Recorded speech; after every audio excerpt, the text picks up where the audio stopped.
Hello, everyone. My name is Caitlin Dunn, and I am the very proud principal here at Merrick Avenue Middle School. Before we get started, I just want to give our team the chance to introduce themselves.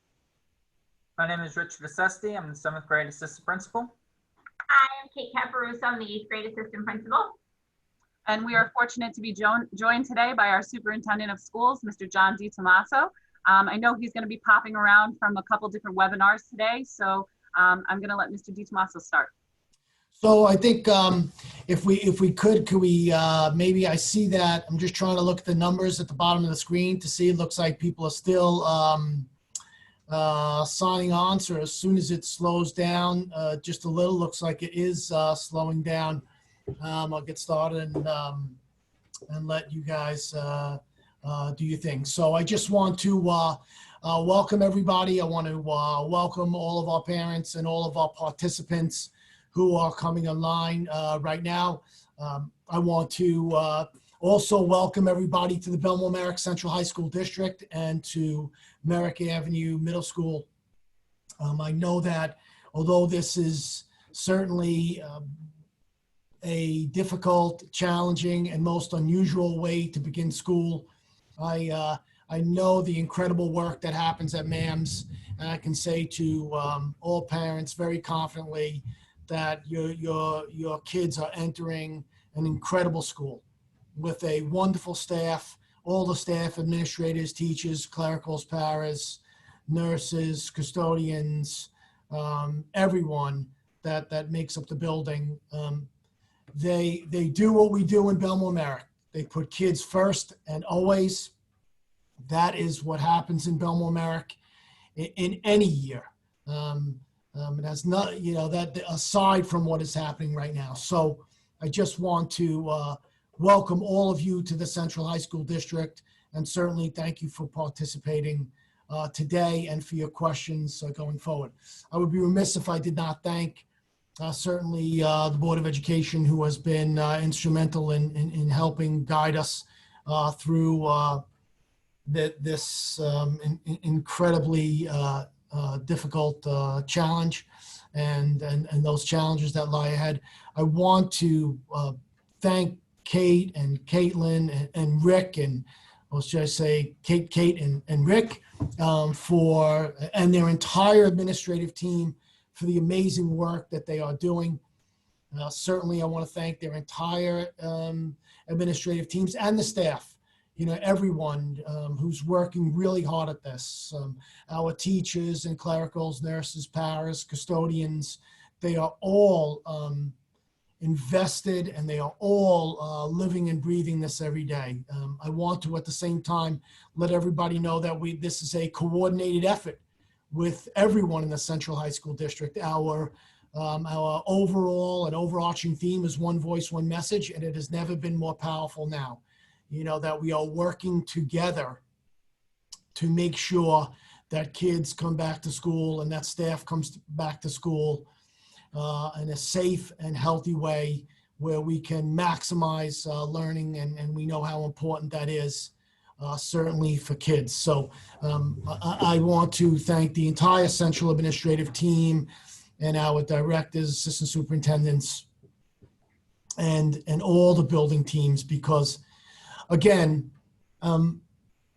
we can agree and we can disagree about the plans and what should happen and how we should go forward. But please know that all of us are working incredibly hard to put plans and procedures and routines in place so that when kids return, they will be as safe as possible and staff will be as safe as possible. So thank you to this wonderful team at MAMS, that all of you will have the great fortune of meeting and seeing and working with as your kids progress through the 7th and 8th grades. I want to thank our parents. One thing that is special in Belmont-Merrick, it has always been special. This is my 23rd year in the district. I started as a young teacher at Mepham High School in 1988. So I've been in this community for quite a long time, and the partnership that the school enjoys with parents is not the case in every school district. It is not even close to the case in every school district. And we have enjoyed that relationship. It has been incredibly important to us, and it will be so now. That partnership needs to be stronger than ever. Our theme this year, Staying Strong Together, is certainly very apropos to what all of us are going through. So I want to thank all of you. I want to thank our parents for participating. I want to thank our parents for the kind and supportive emails, overwhelming, that you have been sending us. I want to thank parents for their suggestions and their fair criticisms of things that we can look at. We always say, we don't have all the answers, but we ask a lot of questions. And we are certainly getting to all of those questions. We have answered well over 1,000 questions, and we will continue to do so. So please know that this webinar is not the end of questions. This is just us trying to make sure that we get to as many as possible. I think a week or so, a little more than a week ago, we put out the original frequently asked questions. That's on the website that will address a lot of those things. So I want to thank you for your participation. I also want to talk for a second, if I could, about the district deciding to open up in a hybrid model. Certainly, it should be the goal of every school district to bring kids back 5 days a week. We know that kids learn best when they learn from their teacher. We understand that in-person learning is certainly something that is so valuable, and we do it very well in Belleville Merrick. It's one of the finest school districts in New York State, and that's a fact. It's not, an opinion by every statistical measure. That is true. So that is certainly our hope. It should be the hope of every school district. However, it is important to realize that opening up any one of our buildings is difficult and takes tremendous coordination and takes extensive planning in a normal year. So parents that see these, and I think can be said, these really smooth openings, these openings that are like clockwork, it's because we work really, really hard at it.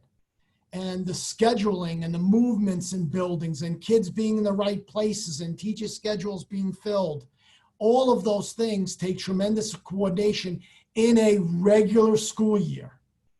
And what we're going through now with the global pandemic and the restrictions, new protocols, new guidance that seems to change every day. Our routines have changed. School will be different. It is a new world in education for both kids and staff. And we need this time to evaluate, to analyze, to determine whether these plans that have never been done before, that have never been put in place before, are working and can be adjusted if we move to a full 5-day in-person model. So that is why the transition, we are hoping to move. It is a goal to move to 5 days. We will determine whether we can do that based upon what happens in the first 2 weeks. And we will be evaluating every day. The principals will be communicating with you every day about how it is working and whether or not we can move forward to bring an additional number of students in the building. I realize that if we stay in a hybrid mode because we've determined the building can't handle that many kids, or students, and in many cases of no fault of their own, cannot handle the restrictions that we've put in place to be able to do so, I realize that will disappoint people. I recognize that. I recognize that if we move from the hybrid model to the full in-person model, that will disappoint people. And I certainly recognize that there are already people who are disappointed that the school district or the state, if you will, did not move to fully opening in a remote model. I understand that. I take that all in. But we will make a decision based upon the safety and health of students and staff first before everything. I am hopeful that our protocols and our plans will work, and that we know that we can move forward, but we will only do so if we can in the safest possible way. So I just want to make sure that everyone knows that, and your administrative team will be evaluating our arrival, our dismissal, our hallways, what they look like in between, and you will be certainly getting those plans as we move forward. Caitlin and Rick and Kate and the entire staff, again, have been working tirelessly to put those plans in place, and you will start to see that almost every day as you go forward.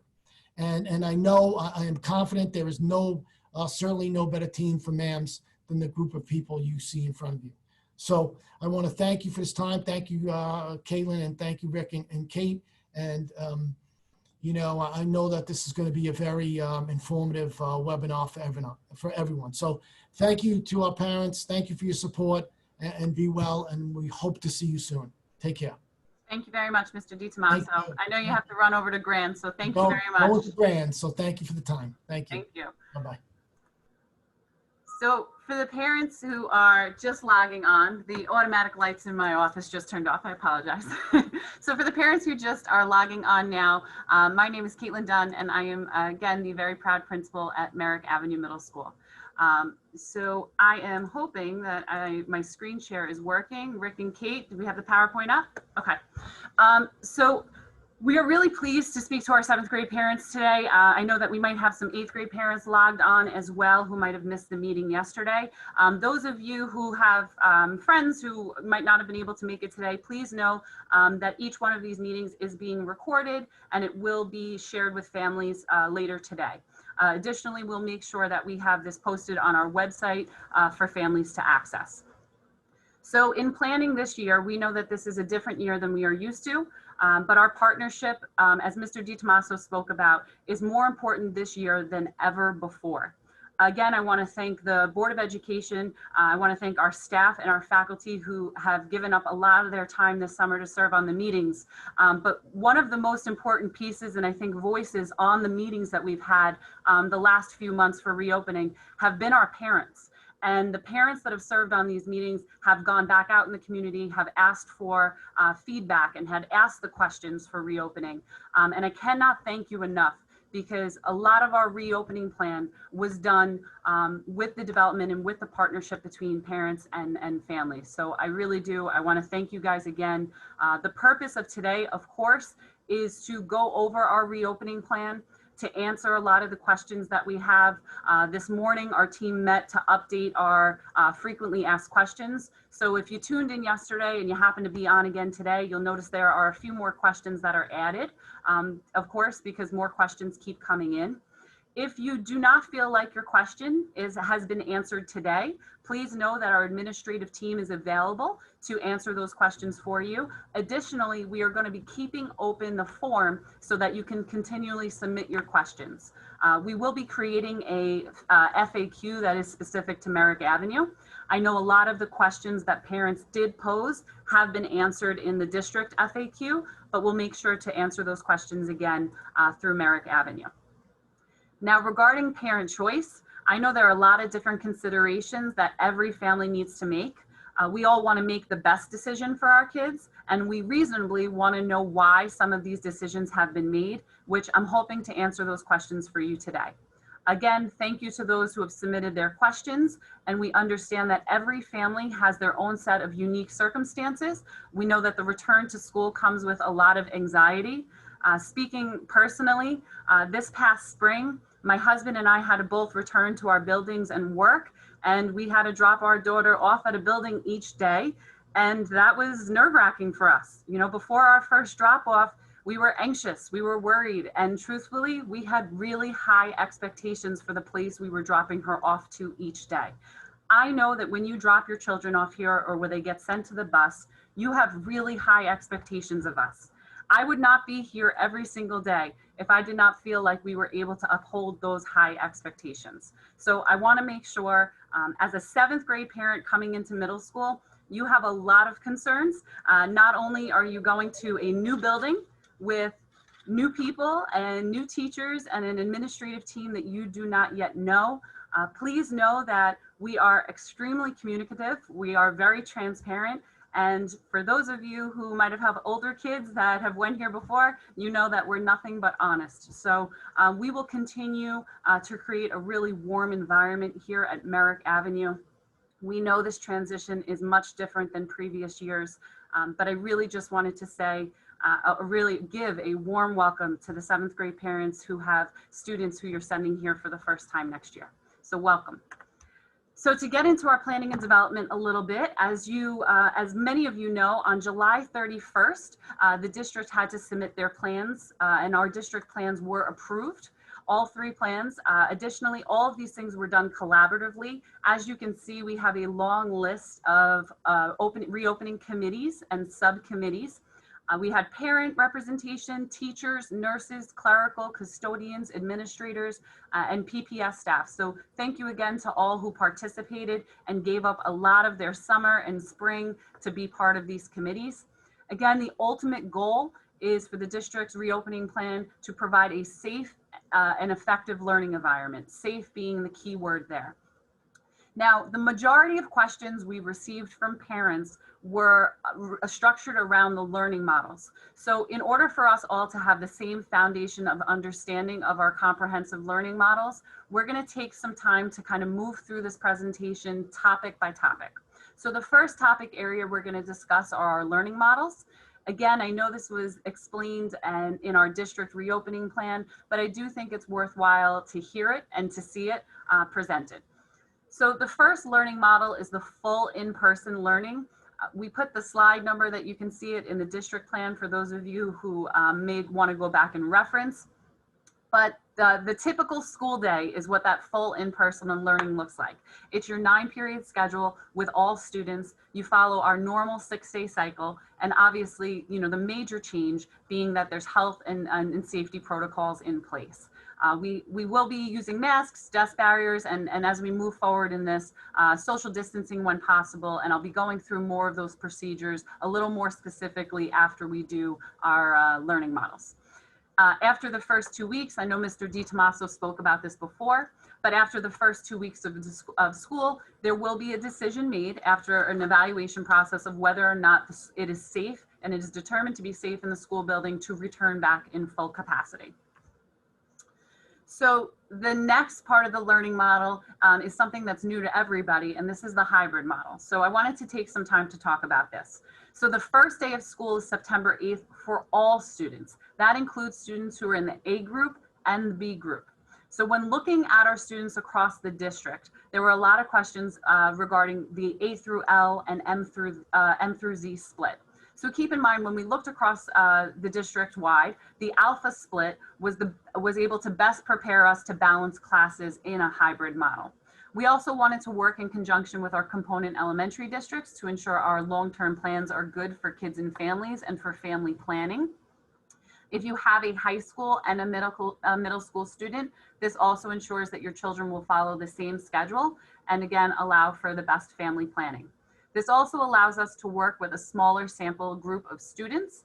And again, as Mr. DiTomaso spoke about at the beginning of this, as we observe, monitor, and adjust our new routines, we'll have 50% of our population to see what is working, what still needs to be worked on. You will receive some daily emails. We'll talk about any families who have not been receiving emails at the end of this. I'll explain how you can jump on. But for those 7th grade parents who your emails have been connected since the beginning, again, you might not know my face, but you certainly know my name from your inbox. So I do apologize, but I would say this year more than ever, it is so important that we can provide you immediate updates in real time and let you know what's going on. So we can anticipate that first 2 weeks, you'll be getting a lot of updates from us each and every day. And it's gonna be good, bad, and different. What's working, what's not working, what we need your help with and need to partner with you on to reinforce at home. Again, this gives us the time to evaluate our extensive planning to ensure that buildings can meet safety requirements. Student adherence to the policies and procedures is going to be critical to making sure that this works. Again, while we may want to transition to that full in-person model, we are ultimately going to make the decision that is in the best interest and the safety of our students. So for those parents who want to kind of get the better picture of what that schedule looks like for the first 2 weeks, if you want to take a picture of this with your phone so you know what that schedule is, this is the hybrid schedule for the first 2 weeks. The typical schedule works for an A group to be coming in on Mondays and Thursdays, the B group to come in on Tuesdays and Fridays, and everybody be full remote on Wednesdays. I think it's really important to discuss how some of that planning took place in the reopening committees and what those discussions were. And keeping in mind, I know that there had been some questions about why, not AA, day off, and then BB. Keeping in mind with a schedule like that, students are out of the building and not having direct contact and interaction with their teacher for 5 days. That's a lot. And families and parents had expressed, as well as teachers, that that's a long time to go without directly connecting with their students. So for the continuity of instruction, this was the model that was determined. Additionally, you'll see that full remote schedule. The purpose of having that Wednesday instead of, again, having an A on a rotating basis is so that families can plan and know ahead of time what their schedule is. The rotating schedule is very different because when your child is going to be going to school is going to change from week to week. And that's pretty difficult to keep up with, especially for childcare purposes as well. So again, taking a look at this model, I'm going to show you the remote schedule, but practicing and having the hybrid schedule allows us the opportunity to practice our remote model, which is unfortunately not something that we want to use, but certainly something that we realistically have to prepare for. So I'll speak about that more in just a second. So again, just looking at this split, you'll notice that the first week of school has a holiday to start the week. So for the weeks that we encounter, if hybrid was to have to continue in some capacity, we will be making the same change where we try to maximize the time that we bring students into the building. So we'll alter the schedule as needed to adjust for 40 weeks and holidays and things like that. And of course, that information would be sent to parents ahead of time. So this is the remote Wednesday schedule. Again, possibly a slide you might want to take a picture of as well. So that second week of school, we are going to follow this schedule on Wednesday. You'll notice in the hybrid schedule, again, there's an opportunity for us to practice what remote instruction would look like. You'll notice that the class periods are shorter. The break times are increased to allow some more screen time breaks. And hybrid Wednesday schedules are considered what our remote schedule would be. So again, not something that we want to happen throughout the year, but something realistically we know might happen. If Nassau County Department of Health tells us that we need to close for a short period of time or an extended period of time, there will be no loss of instruction. We will immediately go to a remote schedule and students will pick up and follow the remote schedule. So there will be no loss of instruction during that time. Again, that continuity of learning is really important.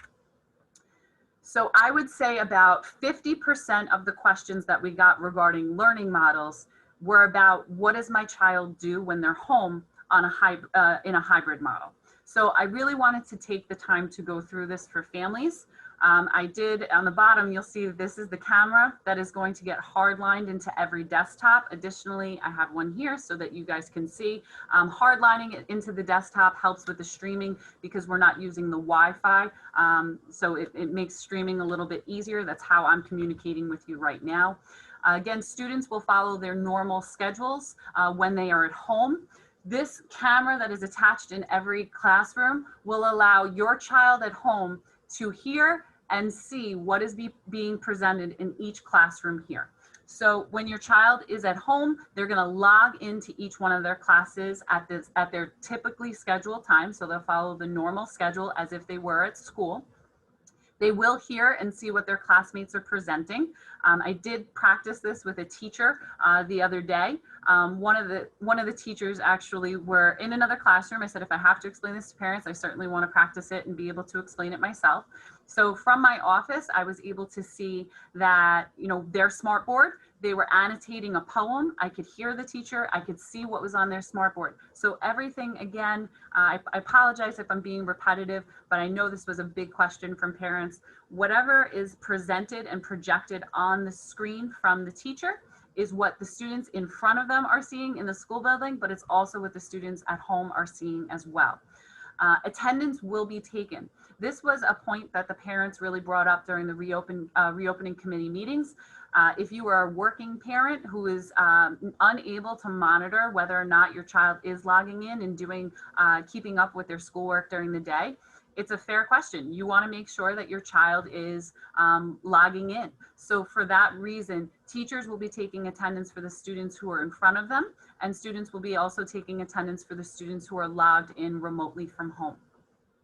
Each teacher will have a Google Classroom set up. I know that there was certainly some concern, teacher, if, especially as a 7th grade parent coming in, how am I possibly going to manage all of these different links for what every teacher uses something different?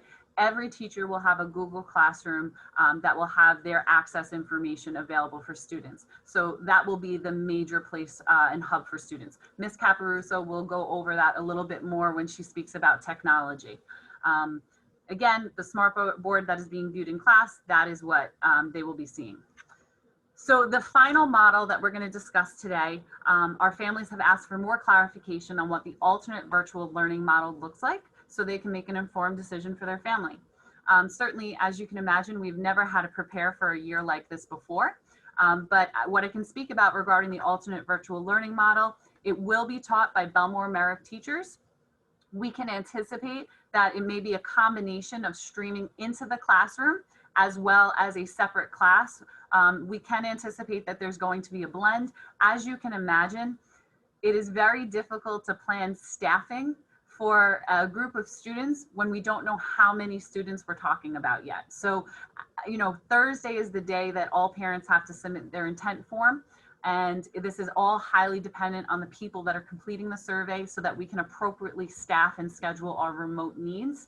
And more information regarding this is forthcoming to the parents that choose this option. Again, if you have any questions, feel free to reach out to me directly. Reach out to Ms. Caparuso, Mr. Sesti. We'll be happy to answer those questions. And I think the biggest question that we got, and I know we're going to move to the frequently asked questions now, but the biggest question that we had, in addition to what does hybrid at home look like, was about flexibility. This district has and always will continue to be flexible in what we provide parents. So as always, we're going to make sure that if a parent chooses a model for their student to begin, but wants to make a change, they're able to do so.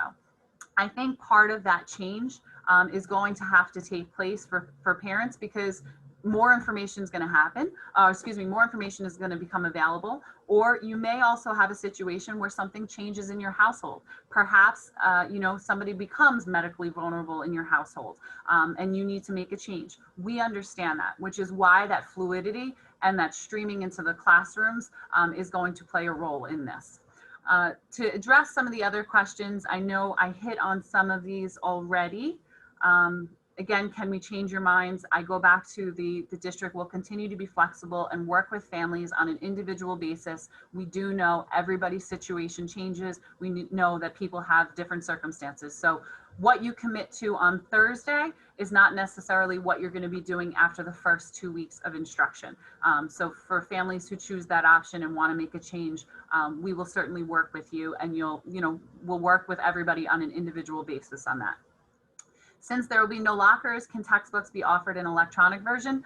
Some of our textbooks are tech books. They're actually electronic versions. However, we always establish a schedule for picking up textbooks. The textbooks will be distributed by subject area. We will never send a child home with 2 or 3 textbooks on any given day. Textbook distribution is always set up by subject area. So we will make sure that students are only bringing home 1 textbook. Additionally, textbooks should be brought home to be kept home as a resource. The only book that might travel back and forth for students is going to be novels.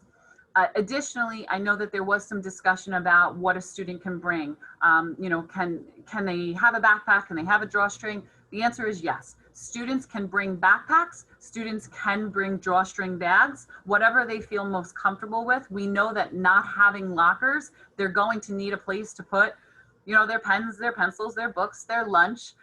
So students can bring backpacks. Students can bring drawstring bags. I would encourage you to try to get your child to travel light.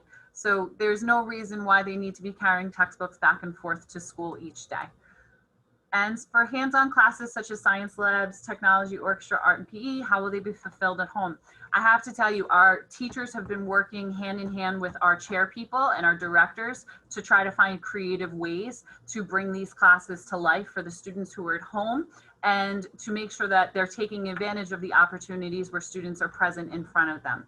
So in areas like orchestra and art, those are areas that students can still do at home.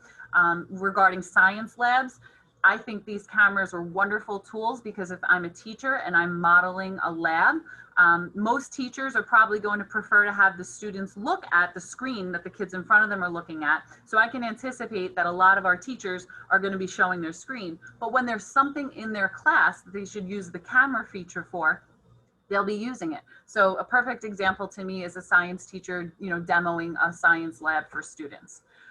And PE this year, Ms. Caparuso is going to talk about a little bit more later, but it has a little bit more of a fitness for life and health and wellness piece to it. I know one of the questions that we had received yesterday that I forgot to add here had to do with student participation and what student participation looks like at home. And that is going to vary from teacher to teacher, class to class, in the same way it does during a typical school day.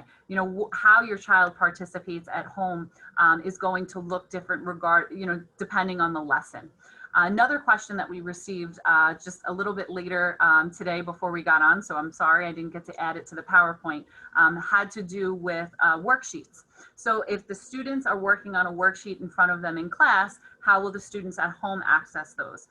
They will be accessing those electronically. So if the teacher did not necessarily send home the worksheet ahead of time, the teacher will have the worksheet available in their Google Classroom folder, so that, again, the student who is sitting in front of the teacher has the same access as the student who is at home to complete that work.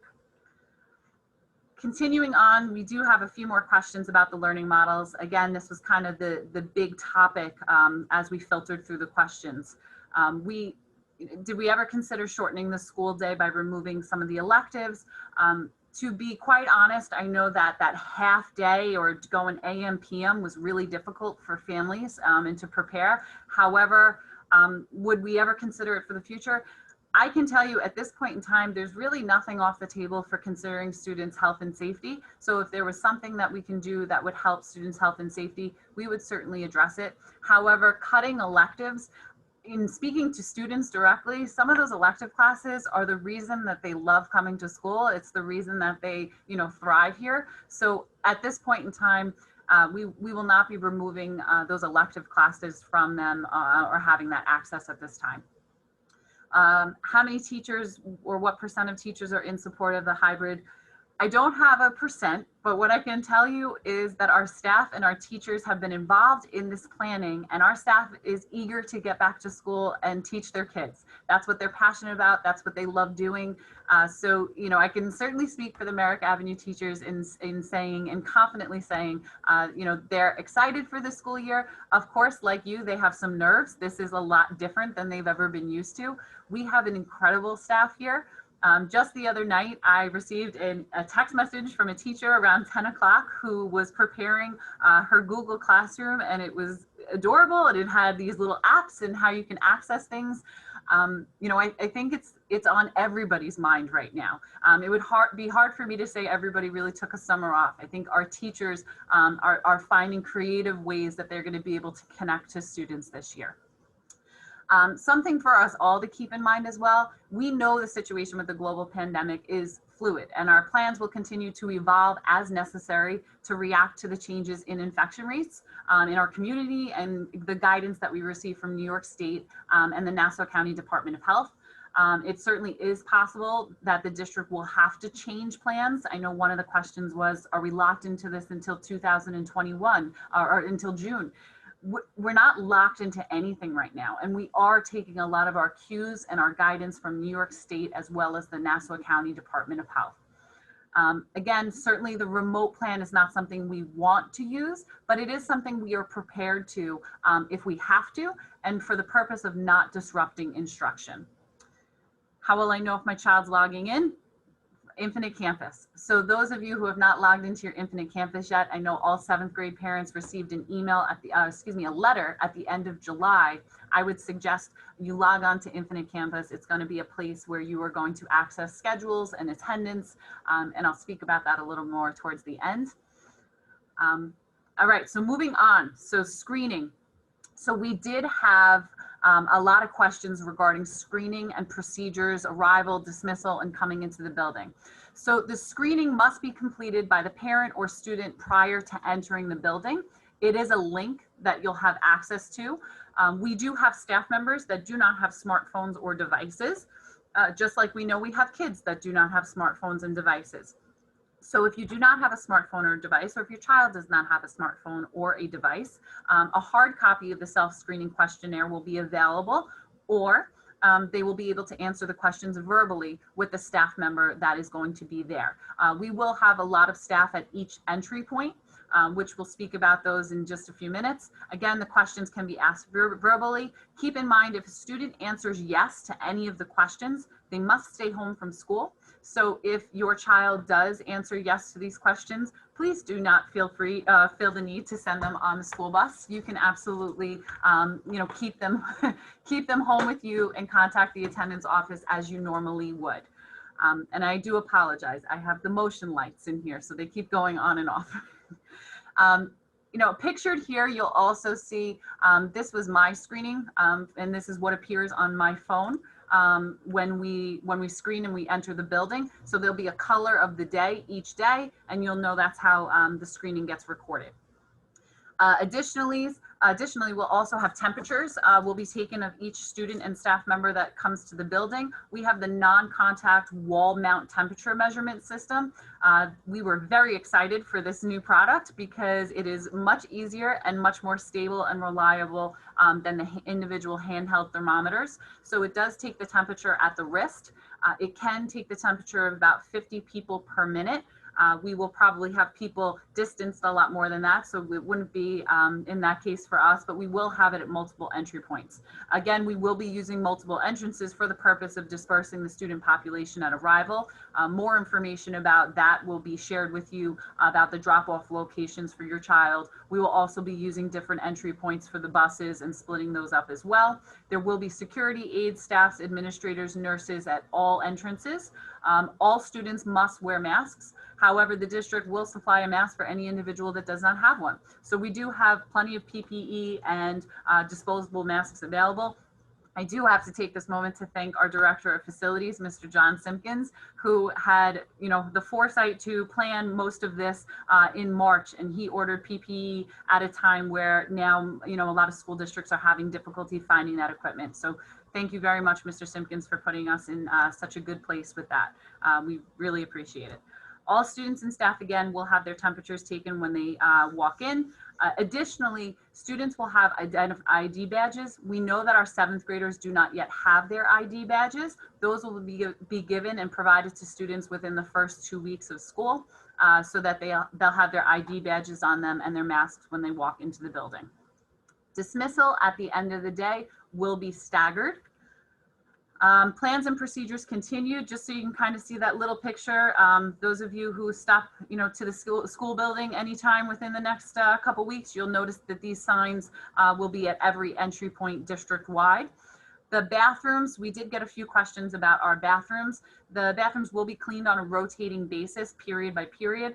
We will also have monitors at each bathroom to ensure that bathrooms are not overcrowded and that we're able to keep them safe as well. The purpose of these procedures, of course, is to keep students and staff safe.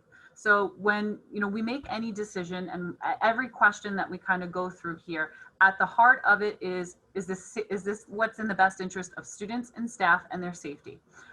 The congregation in halls is not going to be the same. The reason why is because we are going to stagger and decongest hallways a little bit. I'll talk about a few ways that we plan on doing that. But the number one way is the removal of access to lockers. Now, I know that this might upset some people, but I'll be quite honest. 7th graders, typically, their biggest anxiety coming to middle school is, How do I open my locker? We typically spend 3 hours at orientation trying to help students open lockers. Those of you who had students that have already went through Merrick Avenue, you'll remember those handy rubber bands, which always helped with the grip. That is not a concern that you need to have this year. Students will not be using their lockers, which is why we know students will need to be able to bring a backpack or a drawstring if necessary. Teachers and staff will help us keep things moving throughout the hallway as well. There will be designated stairwells that are up and down. There will be plenty of signage available. We'll talk about orientation a little bit at the end of this presentation, but there will be a 7th grade orientation. There will be an opportunity for small groups of students to move throughout the building so they can get a building tour. I have to tell you, one of the most disappointing things about the spring for me was that we lost buddy days. I love Buddy Day. It is a wonderful opportunity to bring the 7th grade students to the building. For those of them who have not been here for anything in the past, you know, it's a nice day for them to just get to know a future 8th grader and to see the building and kind of get used to it. So I am really disappointed we weren't able to have Buddy Day, but I'm really excited that we are going to be able to offer an orientation on September 1st, because for a while we thought that might not be happening. So I'm really happy we're going to have the kids back in person on September 1st. We do have a designated isolation room that is available when necessary. One of the questions we received too is making sure that it was separate from the nurse's office where kids do go on a daily basis. It is separated from the nurse's office. And at this time, we will not be allowing outside organizations into the building. So you'll notice on this slide, we have this picture of a hand sanitizer that is in every single classroom in the building. It is also available at major entry points. You'll see we'll have the freestanding ones at the end of major hallways for students as well. So antibacterial and good hygiene practices are going to be a really important way that we keep each other safe here. And when speaking to students, when we talk about keeping kids safe, I think the hygiene practices and the use of antibacterial needs to be part of that conversation. Our recommendation to students when they walk into a classroom is to hit the antibacterial and to sit down in their seats. On the way out, to hit the antibacterial and to move out of the classroom. This is just a good routine to get our students back into, and we'd really appreciate anything hygiene related that you can reinforce at home. So in speaking about hygiene a little bit, I just wanted to talk about one of the other major questions that came up from parents, which was how frequently will the barriers and desks be cleaned between classes because students will be changing classes? The answer is they will not be cleaned between each and every class. Again, you know, the staffing in order to do that is very difficult, but also most of these products that are available for disinfecting, the reason we need to close our bathrooms while we're cleaning them in between each periods and use them on a rotating basis is because it takes at least 10 to 20 minutes for most of these disinfectants to really work properly. We do not have that kind of time in between classes. Part of the questions that we received too talked about barriers. So why is there a barrier in the classroom and why does my child need to wear a mask? There is a very simple answer for this, and it has to do with the guidelines that school districts received. The initial guidance that New York State schools received was that you needed to have a social distancing or a mask or a barrier. That guidance changed. The guidance now states that you need to have social distancing or mask/barrier. The way that was interpreted to us from New York State was that they needed to have a mask and barrier. So in areas where we cannot socially distance students, so in preparing for, let's say, a full in-person in class, students can't be 6 feet apart. So for that reason, students will have a mask and a barrier in classrooms. So I want to be very clear and transparent about the reasonings and rationale for that. So to go back to ways to reduce hallway congestion, there are going to be places and areas that we can keep students in classes. I know some families had asked, why can't teachers just move and the kids stay?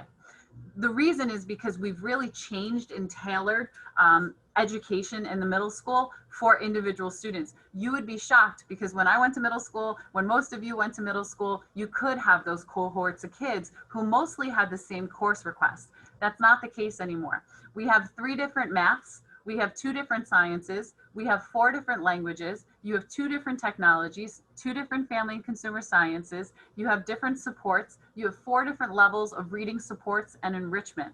You have different music, different art. So for that reason, kids do not have the same course requests anymore at the middle school. I'm really proud about how we've individualized education and schedules for students, but I do know that in this particular moment, that is the reason why we can't just keep kids in the same classroom. However, there are areas we can do that.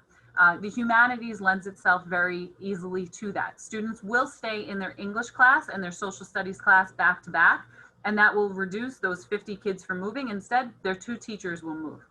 Fortunately, humanities classes are typically roomed right a couple rooms away from each other, so that'll be a nice switch. Additionally, we have our math, and our math extended is an area we'll hold students, and earth science and earth science lab. So on any given day, on any given period, that reduces our hallway congestion in planning. Again, planning for a full in-person, that reduces our hallway congestion by about 25%, just holding those classes. And in addition to that, we're also looking at ways to hold the larger areas of students, and of course staggering their dismissal, because if you have you know, an area that has 40 kids, you can't just let them out at the same time. That kind of defeats the purpose of trying to keep kids distant from each other. So there will be staggering of dismissals in classrooms and the larger areas. Additionally, one of the things we're looking into is grade level dismissal of classes, but making sure that the kids have a place to go, which when you ask the question, why don't I have my child's schedule yet? It's because there's a lot of moving parts. We are looking to re-room classes and redistribute classes in the building to try to limit the movement. We're also trying to minimize movement and allow for grade level movement. So I promise you, we're working really hard to get these done. But as you can imagine, with kind of rebalancing things once we have final answers from families, in addition to re-rooming everything, schedules will be published at the end of August. Again, students will not be using lockers. And I know that this question did come up, and I apologize for not addressing it. A parent asked, can my child bring their own wipes to school? And the answer is yes. If you would like to send your child with their own wipes, they certainly can come in with their own wipes. That backpack will certainly help with that. But we also will be having and supplying wipes in every classroom. And again, there will be antibacterial available in every classroom as well. We will also be minimizing visitors to the building. There are a lot of things that we can do virtually. So when we don't need to have any additional outside visitors in the building, we are going to hold off on that. So I know that there's a lot of questions in this area as well. I know I've addressed some of these already. Students are required to change classes, I would say almost every period, depending on the class that they take. How will mask breaks work? So mask breaks will be done on an individualized basis. Lunch, of course, lunch is a natural mask break for students. When PE classes are being held outside, PE is also a natural built-in break for students for mask breaks. But mask breaks, like a lot of things in school, are going to be done for students on an individual basis. We cannot mandate testing right now for everyone before school starts. Please know that the Nassau County Department of Health really dictates a lot of the things that we do and the guidance that we receive. So again, you know, another question that people had asked was what's going to happen when there's a positive case in the building. Again, we are taking our cues in the contact tracing from Nassau County Department of Health.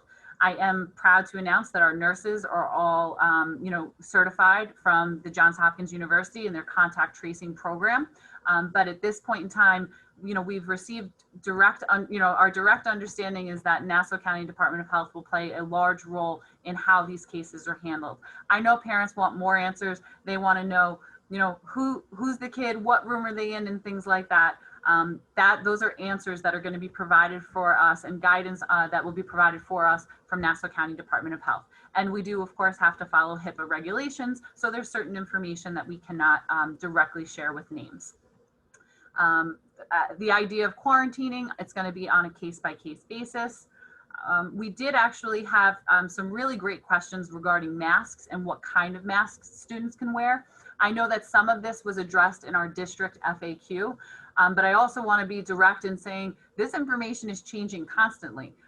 For example, I believe the CDC this morning said something about the ones with the ventilators. So this information is constantly changing. Our suggestion to you right now, our initial guidance said a cloth mask that covers the nose and covers the mouth. Again, if you're not sure, we have plenty of the disposable masks that your child is welcome to use. And if any additional guidance comes out that tells us about masks that cannot be worn, as we always do, we will continually communicate that information to you. So any changes, any updates, we will make sure that we notify parents. Another good question. I know that some families right now have siblings, older siblings who are going to college and might be in a state that has high transmission rates, and they come home. So the question came in about what are the rules for children that live with college-age students that return from these states.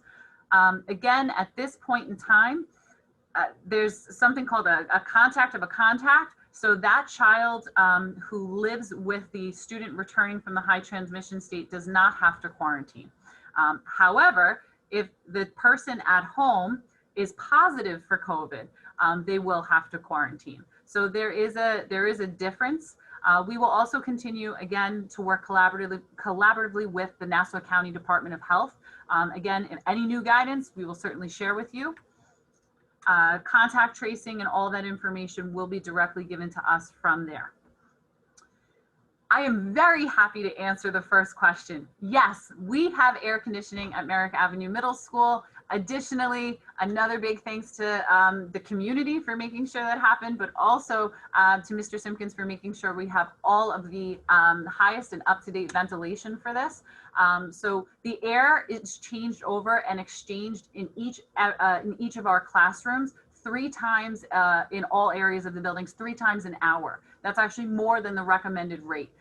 We also use MERV 8 filters, which right now in each one of our univentilator systems is the highest MERV that the manufacturer has approved for these units to operate properly. We have the building management system, which allows us to adjust accordingly the outside air damper and rooftop units, providing outside air circulation continuously.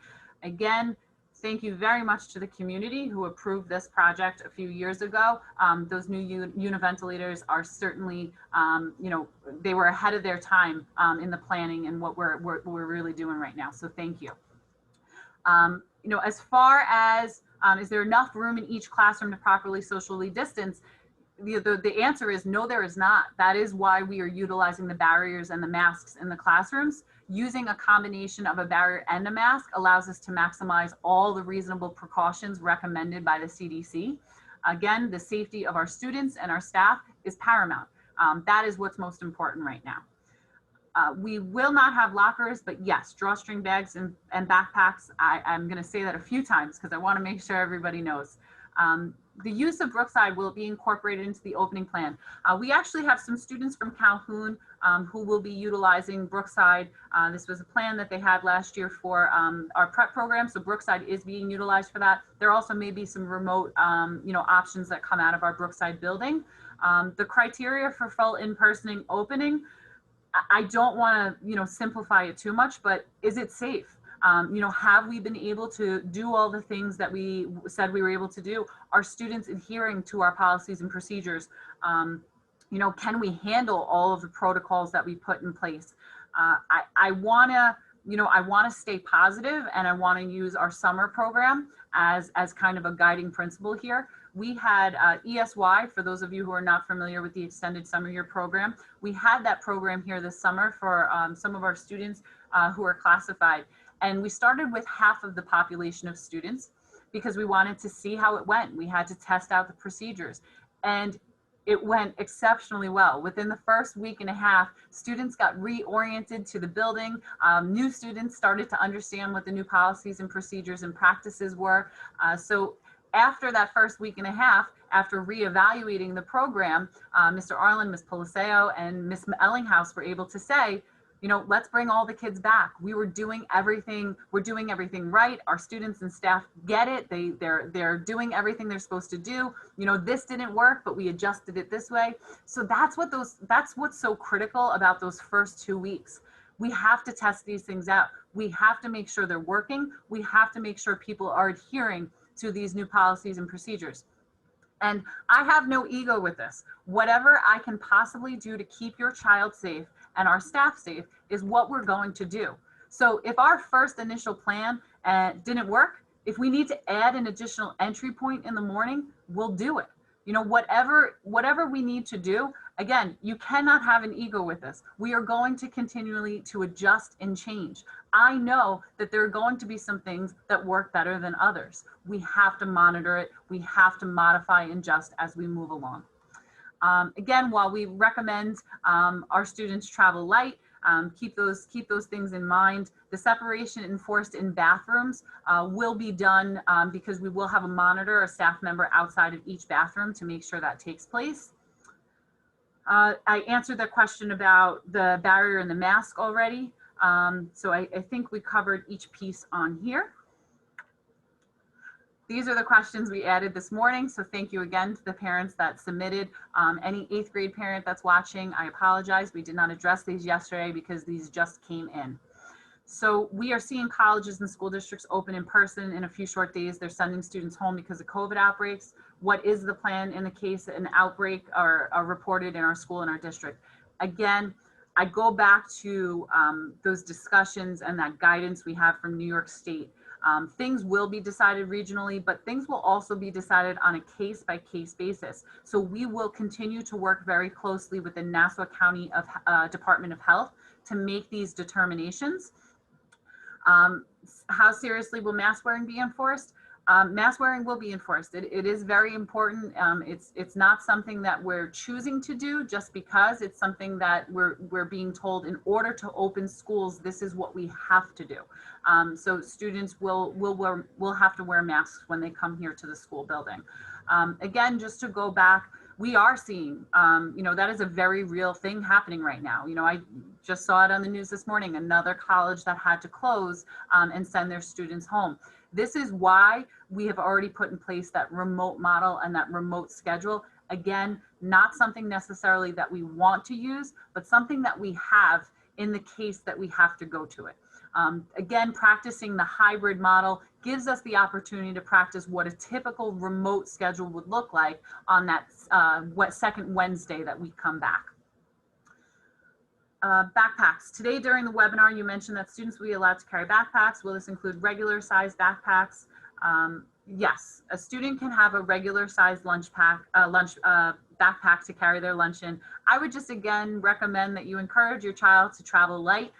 I love our 7th and 8th graders, but some of them, sometimes they carry around backpacks that are larger than they are, and that's really not great for them either. So, you know, we'll talk about school supplies a little bit later as well, but we are really cutting down the school supplies for students in order to, you know, have them travel light. We know not having lockers is going to be a change, so we need to make adjustments for that purpose. So the amount of items that students are going to be requested to bring in on a daily basis is going to, you know, drastically change from what it has before.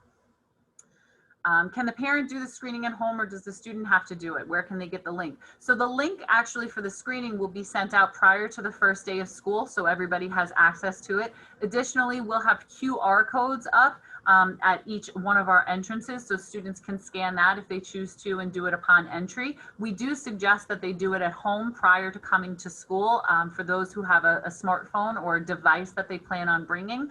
Again, 7th graders are very intelligent, and my favorite question from a parent is, my child told me that they had to have a cell phone.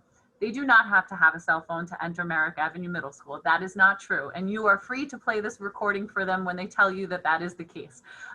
They do not have to have a cell phone. They are free to bring a cell phone or device, and Ms. Caparuso will talk about the BYOD policy a little bit more, you know, when we get to technology. But they do not have to have a cell phone. We will and can verbally screen kids, and they can fill out the paperwork as well. And parents are welcome to do the screening along with their child. Temperatures will be taken upon entry for everybody. Is Infinite Campus in real time each period? It is. So Infinite Campus does reflect the attendance. We would say to give the attendance till the end of the period to really to be reflected and updated, but our teachers are taking attendance within the first 5 minutes of class. I know that some parents in Infinite Campus are actually able to set their notification feature. So you can actually have the notification feature set in a way that updates you in the case that your child is marked absent. This, I think, will be especially important for parents who, might be out of the house for the day and their child is at home expected to be on hybrid. So again, I apologize to the 8th grade parents. These are the questions that were added this morning from some of the questions we received. So moving on to lunch periods. So lunch is another big area that parents had some questions on. For those of you who are coming in from, of course, the elementary schools or 7th grade parents, we do offer lunch here. It will be done in a grab and go model.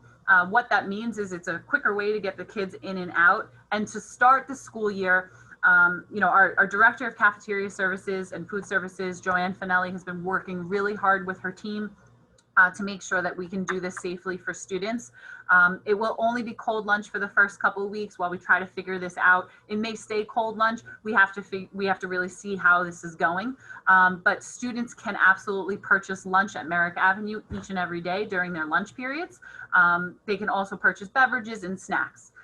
There will be during the lunch periods, and this is what's going to be different than what we can really do in classrooms. The lunch periods, we are going to use larger areas. The reason we have to use alternate larger areas, including the cafeterias, but additionally, most likely areas like the gymnasium, is because we have to ensure that there's social distancing in those areas. Again, to go back to what that guidance said, 6 feet or masks and barriers. In the case of lunch, students are obviously eating, so they'll have their masks off, and for that reason, we have to make sure that social distancing is in place. So we will be using a few different areas for students to eat lunch. For those parents who are, coming in, again, 7th grade parents, you haven't been here yet to use the function, but we do have a program called My School Box. I'll be sending it out in a mailing that you'll probably receive early next week. You can sign into My School Box, and it's a way for you to actually load money into your child's account, so that if you don't want to send them with cash and do that cash exchange each day, you can load money into their My School Box account. One of the best things about the My School Box account is that you can also see what your child purchases. So you can see that if they ordered 20 cookies for lunch that day, you're able to see what they purchased as well. When available, we're going to have outdoor seating for lunch as well. So if students want to do that. Additionally, after students eat lunch, we'll have the opportunity, weather permitting, for students to go outside. Again, encourages another opportunity for a mask break when students are socially distanced. And we know some students prefer to go to the library to work as if it was kind of a study hall. So we'll give them that opportunity as well. Additionally, students will receive that ID badge within the first week of school. That ID badge can be scanned. So if a parent does choose to use the My School Box account, they can scan their ID, or their ID will be scanned by the person in the cafeteria, so that they don't need to enter their ID number into a PIN pad. Again, just the more areas we can reduce contact points, the better. Ms. Caparuso, I'm sorry.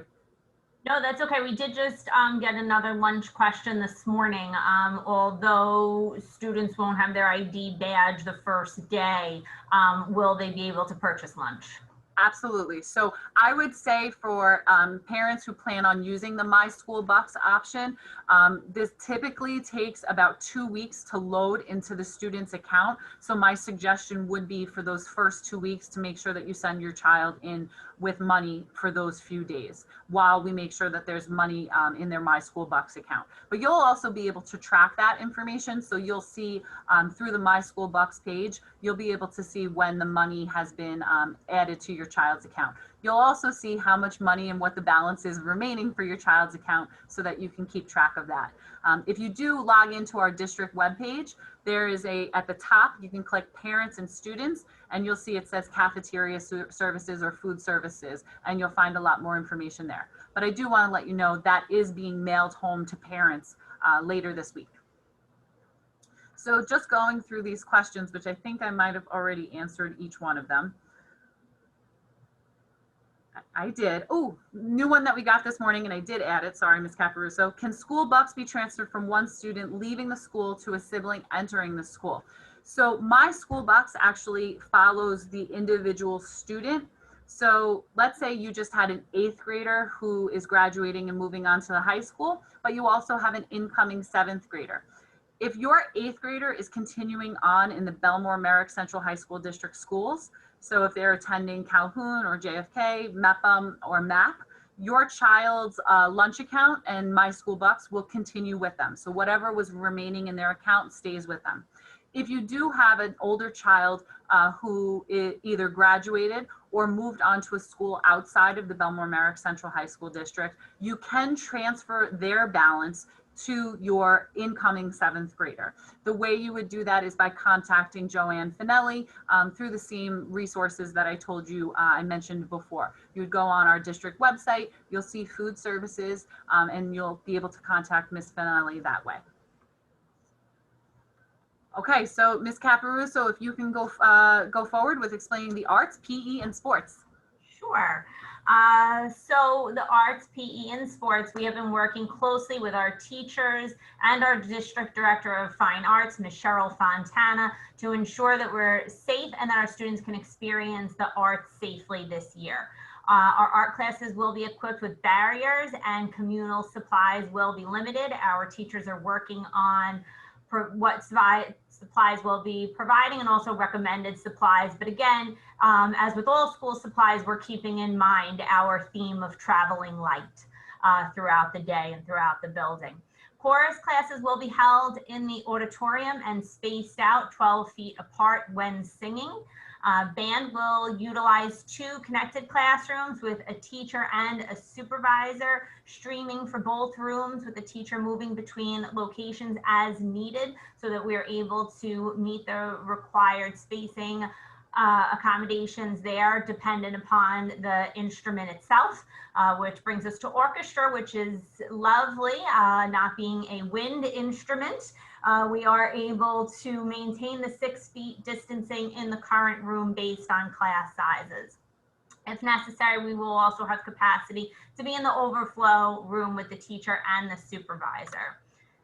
In PE, as Ms. Dunn mentioned earlier, our focus will be health and wellness. While we won't be able to possibly engage in the typical team sports that we have in the past, since we are limiting contact, and we want to be able to build in as many mask breaks to the day as possible. So we will utilize outdoors whenever possible to work on those independent activities.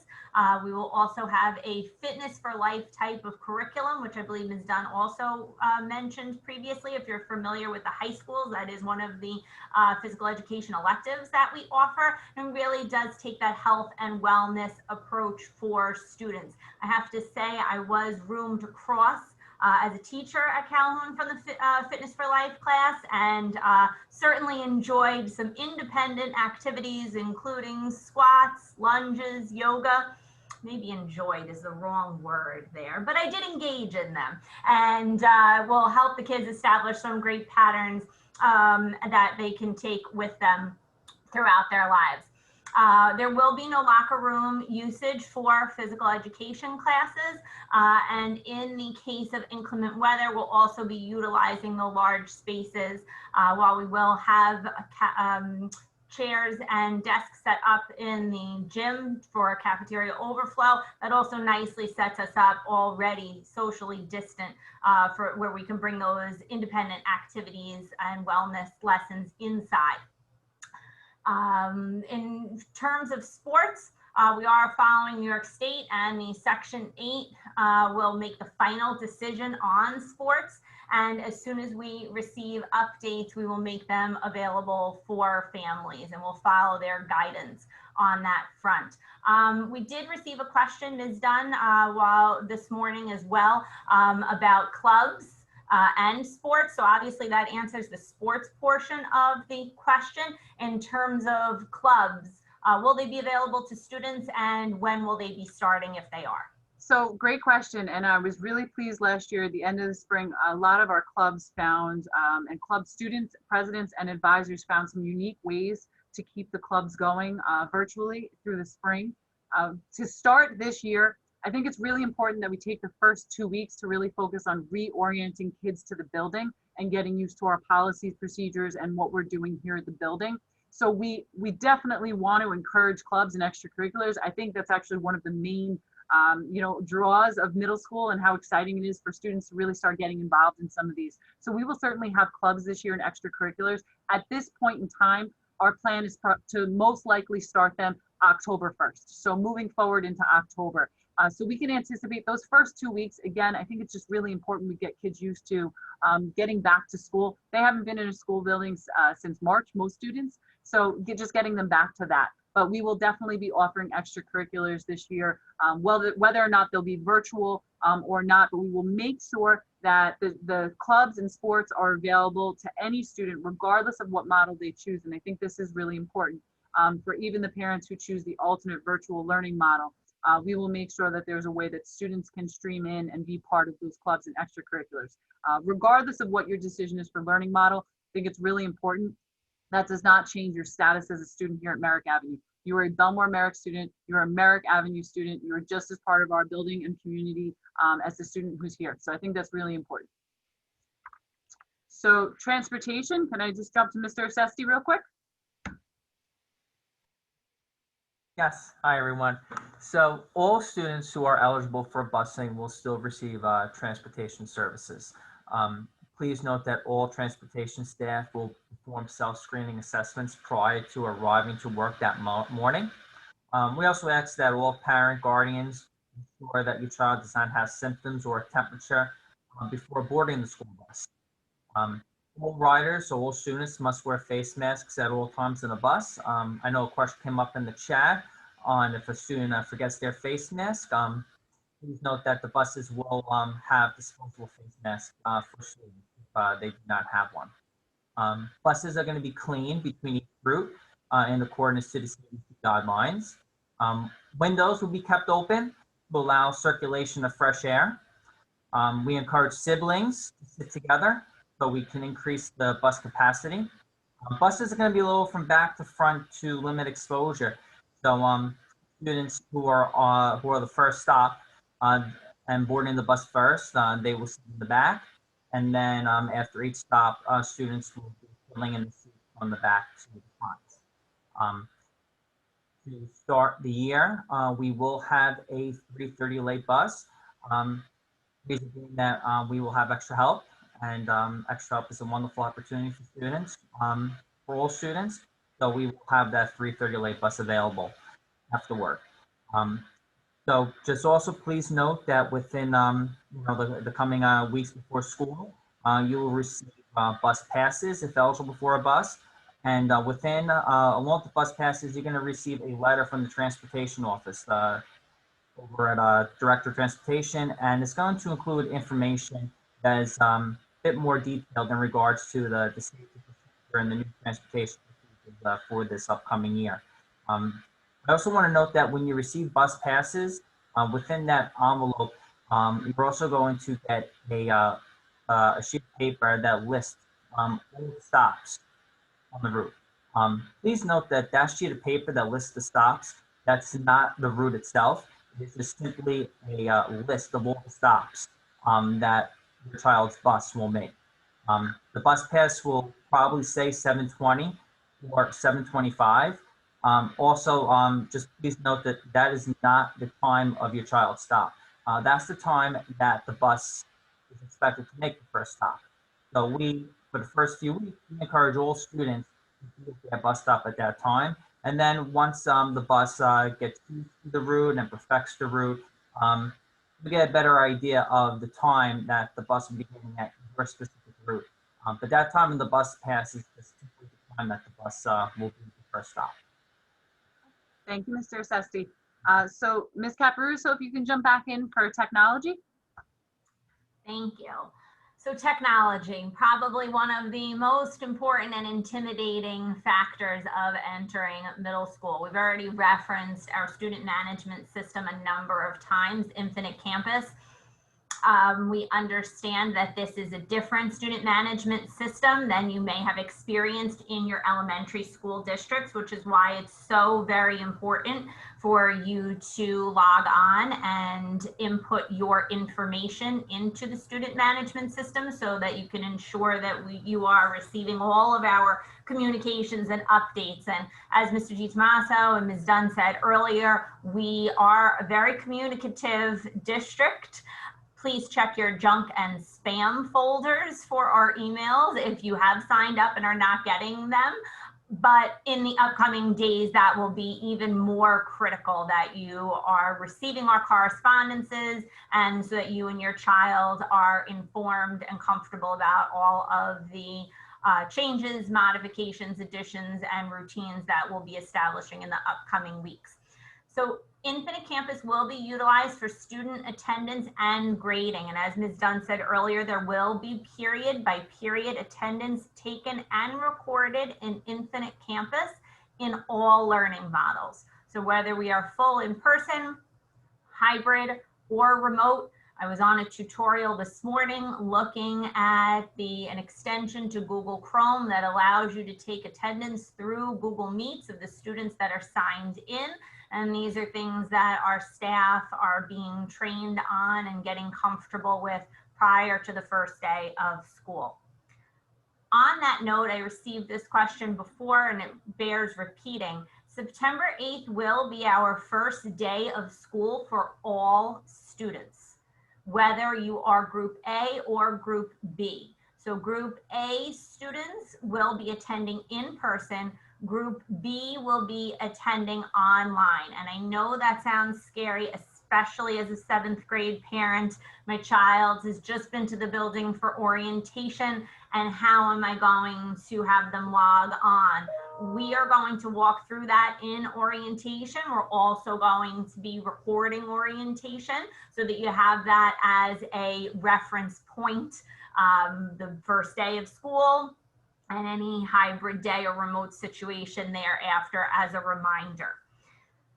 There will be numeric grades no matter what learning model we are using in Infinite Campus. Again, all 3 learning models. I know that many districts went to a pass-fail in the best interest of students for the spring during the pandemic, but we are returning in the fall and we will be giving numeric grades for all courses in all learning models, and those will be posted at Infinite Campus as they have been previously.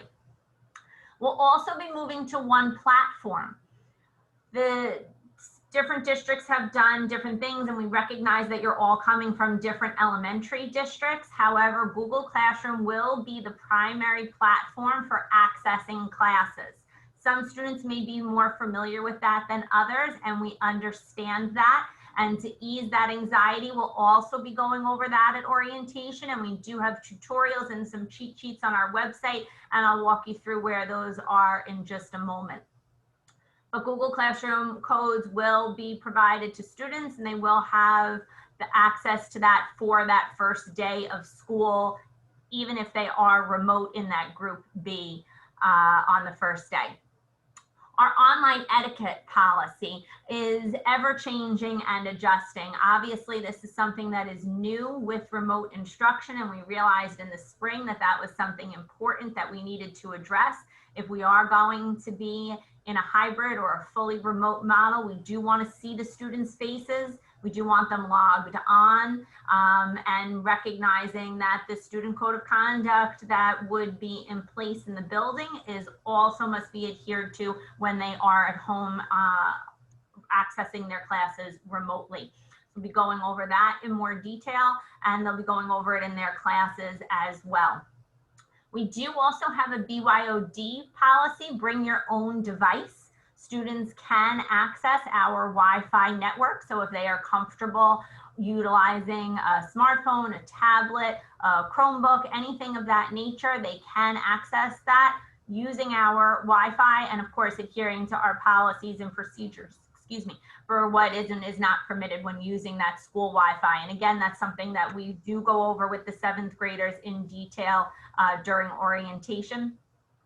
families in need of technology, and whether it be a device or Wi-Fi, this question has been asked quite frequently. And in adherence with the New York State guidelines, we will be providing devices to those families in need on a case-by-case basis.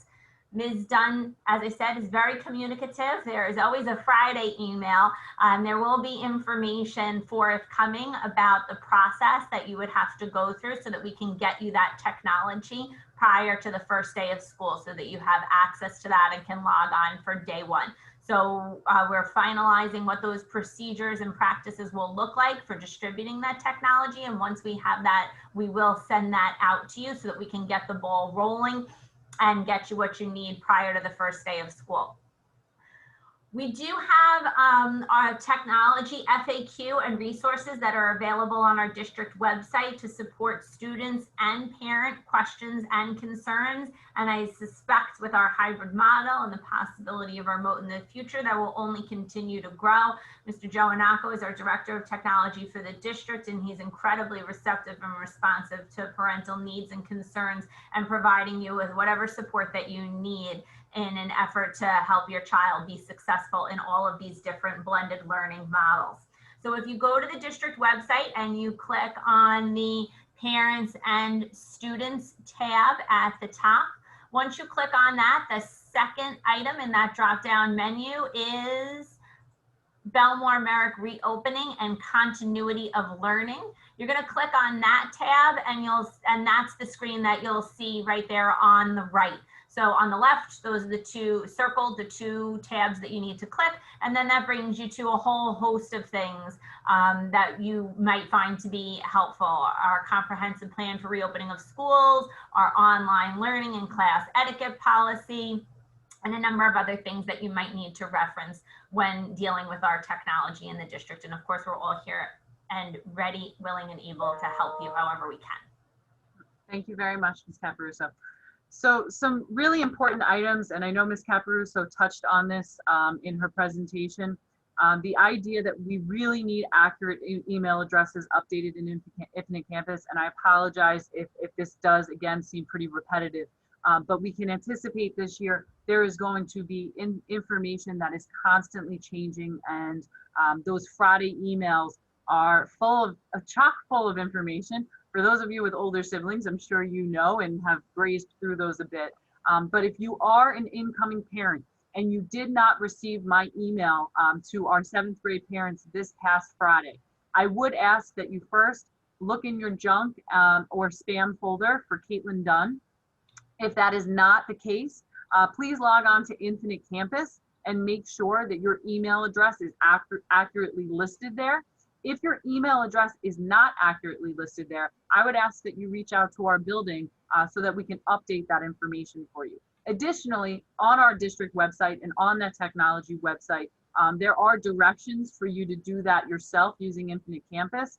One of the features that's really great is that you can continuously update your non-household emergency contact information. So in the case of emergency and we cannot get a hold of you or another guardian, that you do have the opportunity to adjust in there who your emergency contacts are for your child. So I would recommend for the incoming parents who do not already have a child in the district, because typically those are connected by household, but I think it is definitely worth taking a look and making sure that your contact information is there. The intent form for parents' decision, if you have not received that, I am going to send that again today in the email follow-up with this presentation. But that intent form needs to be completed by parents and families by tomorrow, Thursday, August 20th. I know that those of you who received my initial email might have said September 20th, but it is August 20th that is due. Mailing from the building that you'll receive, you'll probably receive it early next week, your first summer mailing. You'll receive another one from us as well that has your child's login information for their email, their district email, so at their BMCHSD accounts and their password. Anyone who has a 7th grade student who participated in the summer enrichment academies, you've already received that information and your child does have access to their email. If your child did not participate in the academy, that's fine. We will make sure we're sending that information out to all 7th grade families so everybody knows what their email address is and what their password is for Belmore Merritt, as that is going to be the way that students are communicated with for that first day of school, which Ms. Caparuso emphasized. Again, schedules will be coming at the end of August. I know I touched on this before, but as you can imagine, with the intent forms being filled out tomorrow, and with staffing those classes and remote, things are ever changing. So this is pretty fluid, and we are working on rebalancing and reorganizing and rerooming things as all this information comes in. So schedules will be received by parents by the end of August. They will also be published at the end of August. So those of you who have not yet activated your Infinite Campus accounts, it is another reason to do that, because you will certainly have the schedules available on Infinite Campus quicker than we can mail them home. Supply lists will be sent out to families similarly at the end of August. I know a lot of parents asked about supplies. It is a good question. I know it's a question you want the answer to now. I certainly get it. But I did have to work and consult with our faculty, because I did not want to send you home with the supply list of the past, because we do not have locker usage this year.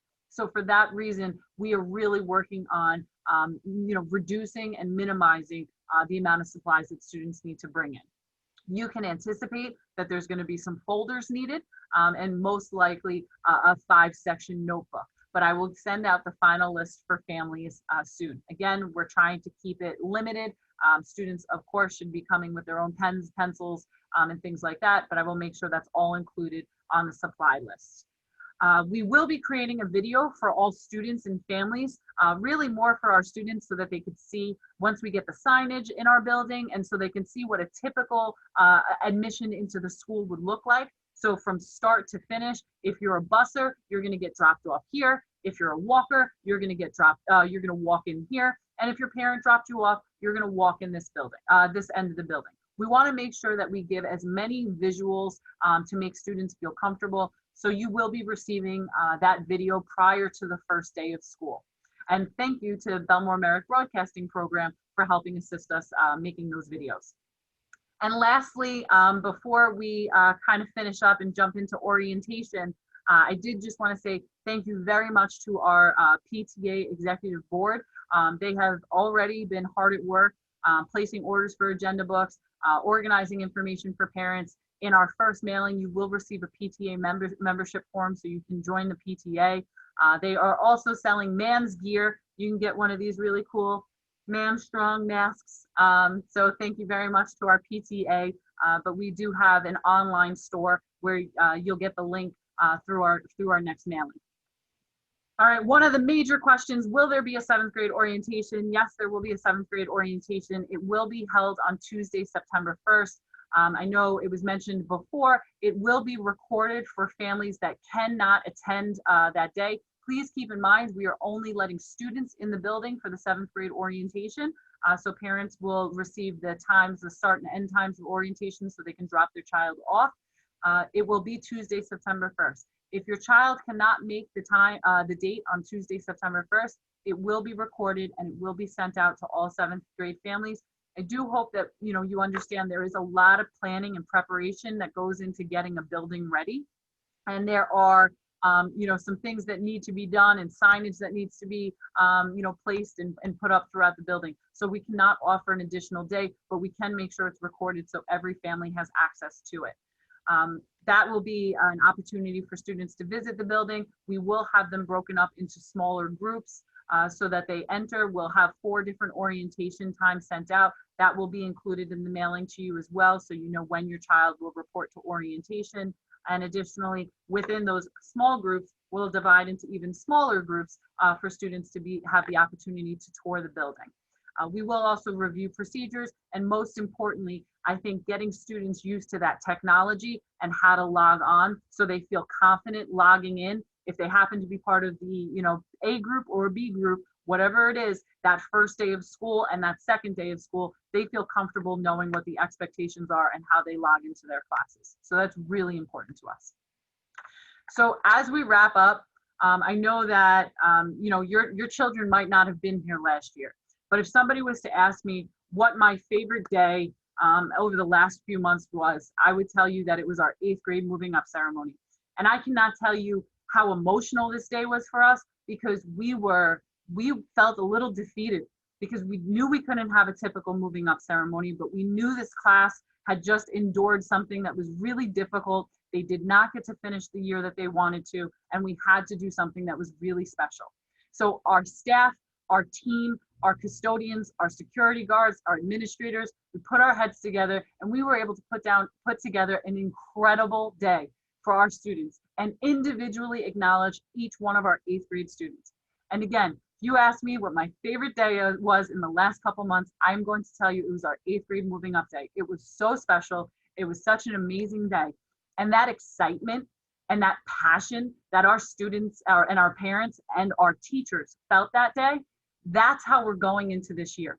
We know that this year is very different, but we got to celebrate our kids. And when we come into school in September, that's how I feel now. I feel reinvigorated. It's been a tough couple months. It's been a tough summer, but we get to have our kids back in our building. And there's something really special about that. And I can't thank you all enough for your time today. I would tell you again, if you did not feel like your question was answered today, please submit your question to us again. And please also feel free to reach out to any one of our administrators here, and we will get back to you and we will answer your questions. It is so important to us that you feel comfortable sending your children here in September. We are doing everything we can to make this as safe as possible for our students and staff. So thank you all again. Thank you for today. And again, please do not hesitate to send us any of the questions that you might have remaining. So thank you, everybody. And I hope you have a good rest of your summer. Enjoy.